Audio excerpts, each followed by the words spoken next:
Hello everyone, this is Urvashi. Now we will do pedagogy of commerce. Now we will continue our last topic, computer assisted instruction. तो last topic में हमने क्या पढ़ा था, what is computer, उसके uses क्या हैं and what are their characteristics जो थे कंप्यूटर के वो हम लोगों ने डिस्कस किए थे. तो आज हम लोग डिस्कस करेंगे उसके आगे का जो टॉपिक था हमारा. तो आज जैसे कंप्यूटर क्या है, सबसे पहले हम लोग बात करते हैं what is computer. Computer is a electronic data processing machine. और जो कंप्यूटर है जिसने ह्यूमन बीइंग का काम है बहुत ही इजी कर दिया है और अपने कह सकते हैं फास्टली जो ह्यूमन बीइंग है अपना थ्रू कंप्यूटर अपना जो वर्क है वो बहुत ही जल्दी कर लेता है. नेक्स्ट है हमारा जैसे वर्ड है कंप्यूटर, ठीक है. तो उसके वर्ड एक हमारा उसके जो लेटर्स हैं कंप्यूटर के उसको एक स्पेसिफिक सब लेटर्स का एक स्पेसिफिक मीनिंग है. सबसे पहले हम लोग बात करते हैं C stands for calculate, O for operate, M for memorise, P for print, U for update, T for tabulate, E for edit and R stands for response. तो जो हमारा वर्ड है कंप्यूटर उसके लेटर्स का एक स्पेसिफिक मीनिंग है, तो वो क्या है ये, ठीक है. आगे हम लोग डिस्कस करते हैं. देयर आर फोर कैटेगरीज हैं जिसमें कंप्यूटर को कह सकते हैं डिवाइड कर दिया गया है. सबसे पहले है number 1 is super computer. Super computer क्या है आप लोगों ने पढ़ा ही होगा, ये स्टार्टिंग से ये सब चीजें तो आप पढ़ते ही आ रहे होंगे. तो इसलिए मैं थोड़ा सा जैसे भी बताती हूँ आपको इजी जिस लैंग्वेज में समझ आ जाए. सुपर कंप्यूटर जो है एक बहुत ही पावरफुल कंप्यूटर है, बहुत ही कह सकते हैं पुराना कंप्यूटर इसे बोलते हैं. जो सबसे ओल्डेस्ट फॉर्म है कंप्यूटर की वो क्या है, सुपर कंप्यूटर. तो इसलिए इससे हम क्या करते हैं, इससे हम जैसे एनर्जी को कैसे, उसकी कैपेसिटी कितनी है या फिर वेदर फॉरकास्टिंग को कैसे चेक करते हैं थ्रू दिस सुपर कंप्यूटर, ठीक है. तो ये हो गया हमारा सुपर कंप्यूटर. नेक्स्ट आ जाता है हमारा मेन फ्रेम कंप्यूटर. जो सेकंड टाइप है हमारा या सेकंड कैटेगरी जो है कंप्यूटर की वो है main frame computer. Main frame computer कहाँ यूज होता है, बेसिकली एक कह सकते हैं बड़ी ऑर्गेनाइजेशंस में जहां पे प्रोडक्शन की कह सकते हैं कैपेसिटी या फिर उसकी वॉल्यूम, इनपुट आउटपुट क्या है वो मैनेज किया जाए या वो यूज में कैसे आएगा, ठीक है. मेन फ्रेम कंप्यूटर जो है वो कहाँ यूज होता है, बहुत जैसे बड़ी ऑर्गेनाइजेशंस होती हैं वहां पे उनका मेजर करने के लिए, इनपुट आउटपुट वॉल्यूम्स जो है उनको मेजर करने के लिए. नेक्स्ट आ जाता है हमारा मिनी कंप्यूटर. मिनी कंप्यूटर क्या होता है, these are basically used in local area, जैसे कह सकते हैं लोकल एरिया नेटवर्क, लैन में जो ये मिनी कंप्यूटर है हमारा यूज में आता है, जो लोकल एरिया में ही यूज होता है, कोई बहुत ही बिग स्केल पे नहीं यूज किया जाता है इसे मिनी कंप्यूटर को. नेक्स्ट आ जाता है हमारा माइक्रो कंप्यूटर. माइक्रो कंप्यूटर आप लोगों को पता होगा जैसे हम लोगों के पीसी हैं और उससे भी ज्यादा जो आजकल ज्यादा यूज में है वो है लैपटॉप्स, जो कि बहुत ही मतलब कि कह सकते हैं कि सभी पर्सन आजकल क्या चाहते हैं कि वो पीसी से ज्यादा एक लैपटॉप को यूज करना ज्यादा पसंद करते हैं, क्योंकि इजिली उसे आप अपने हाथ में लेके इधर से उधर कहीं भी ट्रैवल कर सकते हैं या कहीं भी इजिली उसे लेके जा सकते हैं, ठीक है. तो ये हो गया हमारे 4 कैटेगरीज जिसमें कंप्यूटर को डिवाइड कर दिया गया है. नेक्स्ट आ जाते हैं हम एडवांटेजेस ऑफ कंप्यूटर. कंप्यूटर की क्या विशेषताएं हैं, ठीक है. तो सबसे पहले है नंबर 1 इज हाई स्पीड. जो स्पीड होती है कंप्यूटर की बहुत ही ज्यादा हाई होती है, मतलब कि कह सकते हैं एक कोई भी इंटेलिजेंट पर्सन हो उसकी भी माइंड की जो स्पीड है वो कह सकते हैं कि कम हो जाती है कई बार किसी चीज को कैलकुलेट करने में या करने कुछ भी काम वर्क करने में, बट जो इसकी स्पीड होती है कंप्यूटर की बहुत ही ज्यादा होती है. नेक्स्ट आ जाता है हमारा मेमोरी. मेमोरी भी बहुत ज्यादा होती है, हमें कोई चीजें होती है हमारे माइंड से स्किप हो जाती हैं.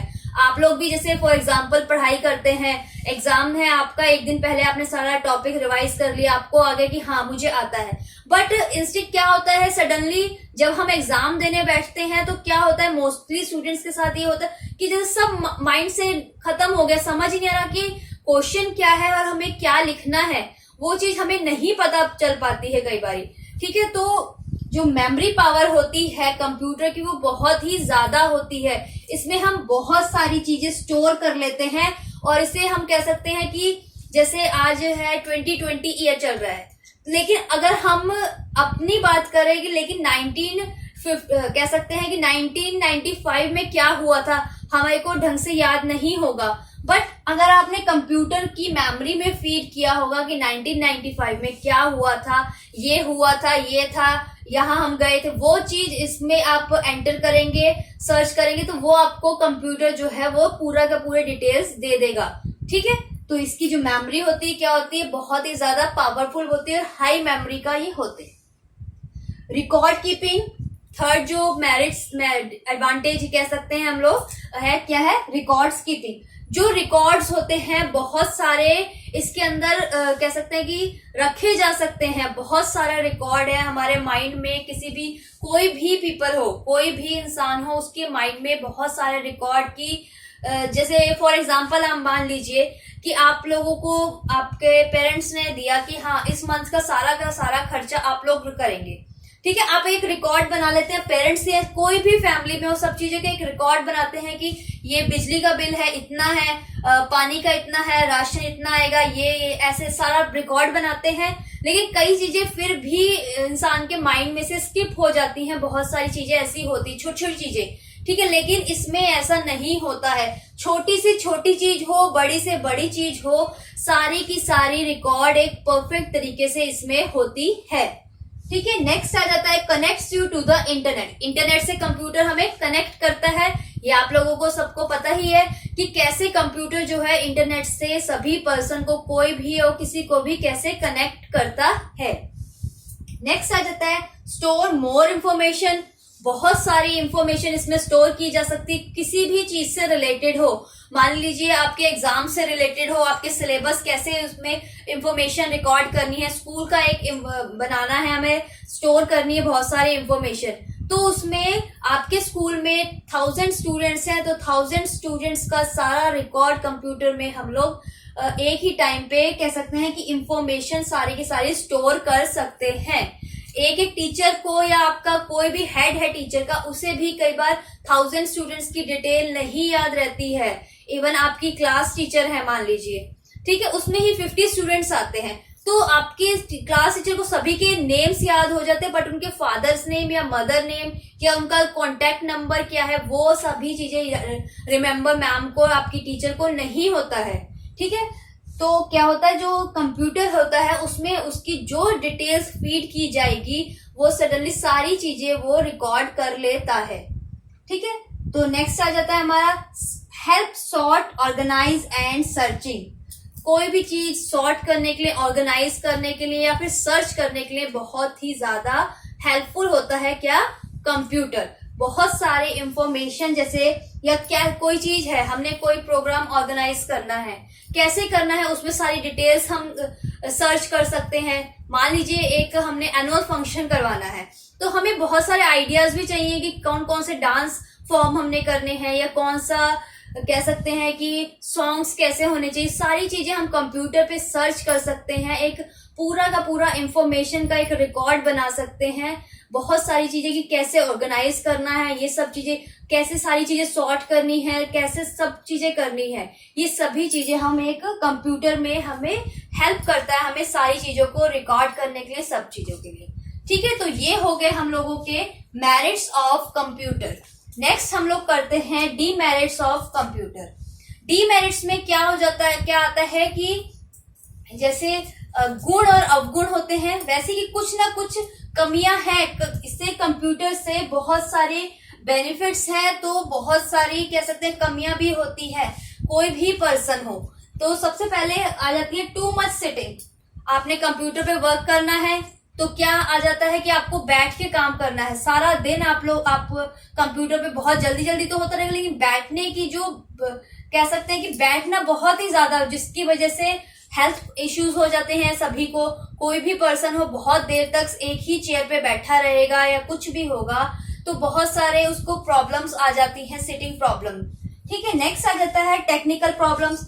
आप कंटिन्यू आपका कह सकते हैं नेट चल रहा है कि आपके कंप्यूटर कंटिन्यू कह सकते हैं 7 to 8 आवर्स चल रहा है, बहुत ज्यादा आप काम कर रहे हो, तो टेक्निकल प्रॉब्लम्स भी बहुत सारी आ जाती हैं रिलेटेड टू इंटरनेट, या फिर कुछ भी सर्चिंग कर रहे हो आप, कोई भी चीज कर रहे हो। कई बार क्या होता है कि बच्चे क्या करते हैं, पीसीज वगैरह उनके घर में, तो वो गेम खेलने लग जाते हैं। तो बहुत सारी गेम्स में कुछ भी उनको कोई नॉलेज नहीं रहती, कौन सा बटन प्रेस करना है क्या है, तो उससे बहुत सारी टेक्निकल प्रॉब्लम्स हो जाती है। ठीक है, नेक्स्ट आ जाता है हमारा spelling and hand writing skills. Spelling की क्या रहता है, कह सकते हैं कि जैसे ऑटोमेटिक वो रहता है हमारे उसमें कंप्यूटर में, तो उसमें क्या आ जाता है कि हम लोग क्या करते हैं, कोई भी हमने वर्ड लिखा, आजकल आप लोगों के फोन्स में भी ये सब ऑप्शन अवेलेबल होगा कि कोई भी आपने वर्ड लिखा है तो उसमें आप 2-3 वर्ड्स लेटर ही लिखते हैं तो उसके बहुत सारे वर्ड्स आ जाते हैं। ठीक है, तो इसमें क्या आता है हमारा कि जो स्पेलिंग प्रॉब्लम्स होती है स्टूडेंट्स को, अगर वो रिटर्न में लिखते हैं तो उनको ज्यादा आती है। और हैंड राइटिंग, आप कीबोर्ड पे ही वर्क कर रहे हैं तो हैंड राइटिंग जो होती है आपकी कह सकते हैं अच्छी नहीं हो पाती है बहुत सारे केसेस में।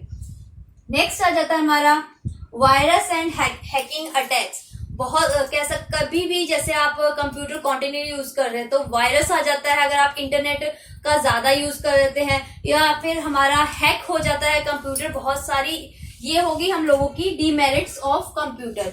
हैक हो जाता है या कई बार कह सकते हैं कि वायरस आ जाता है, तो ये प्रॉब्लम्स जो कि बहुत हमारे कंप्यूटर में इसके डीमेरिट्स हैं, ये जो प्रॉब्लम्स हमारे को कोई भी ह्यूमन बीइंग को फेस करनी पड़ती है। ठीक है, तो ये हमारा हो गया टॉपिक कंप्यूटर असिस्टेड इंस्ट्रक्शन। इससे रिलेटेड जो भी और पार्ट रह गया है वो मैं आप लोगों को सेंड कर दूंगी नेक्स्ट वीडियो में। इससे में आप लोगों को कोई भी डाउट हो, कोई क्वेरी हो तो आप लोग मुझे मैसेज कर दीजिएगा। Thank you everyone.